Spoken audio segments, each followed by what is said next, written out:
Hello, today we're going to talk about microfinance banks that aid people in the base of the society pyramid.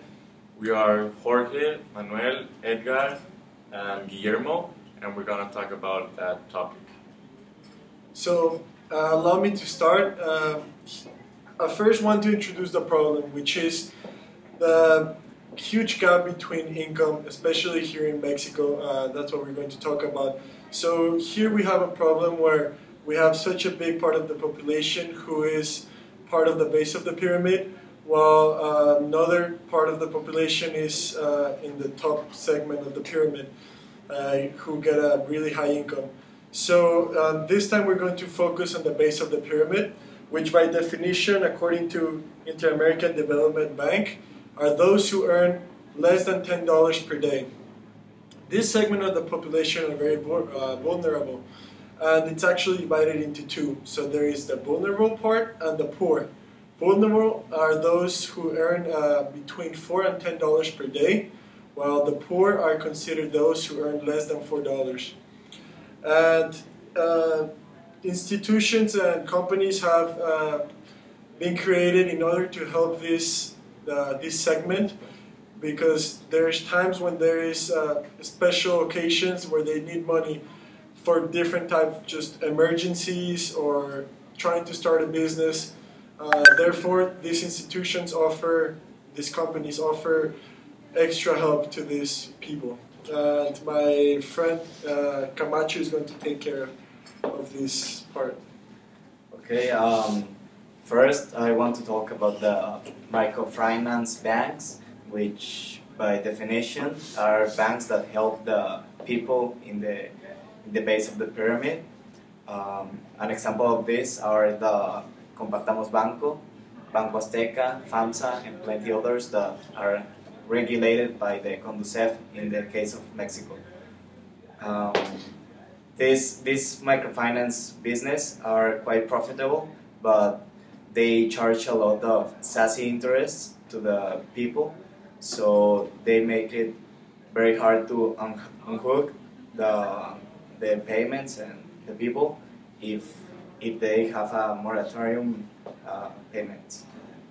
So what my group and I did, we looked in depth into a credit that a specific bank offered. So we looked into the Banco FAMSA credit called Credinero, and basically the basic information about Credinero is that it is a relatively small loan in cash that ranges from 5,000 to 250,000 pesos. It also offers you the opportunity to liquidate your debt in 36 months.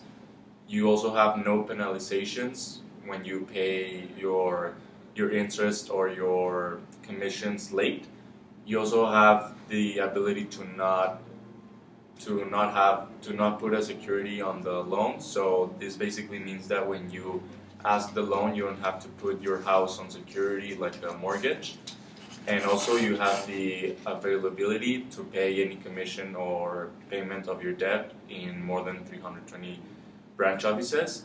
And the minimum requirements for this loan is that the requirements are really simple, so that makes it available for a lot of people. So for example, the minimum requirement for income is 8,000 pesos per month. You also have to have a current job, and in a summary, the Credinero has an average CAT of 90.1%, and it might be high, but in comparison with the benefits that it offers, it's really attractive to a lot of people from the base of the pyramid.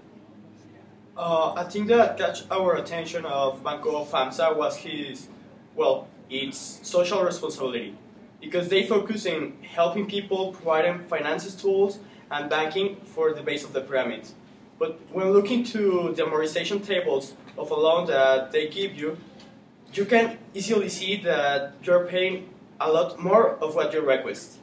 For example, in a loan of 10,000 pesos, due to in 1 year, they have an 18% of interest.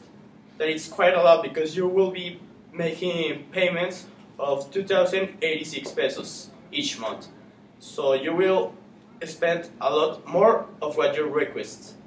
As well, if we translate it into a real interest, like taking away inflation and everything, we will conclude that they have an interest of 14.6%, and that will be like a monthly payment of 1,813. So we see that this bank focus. They say that they're focused in helping people, but at last, finally, they just make it even worse for them to pay a debt. Thank you. Thank you.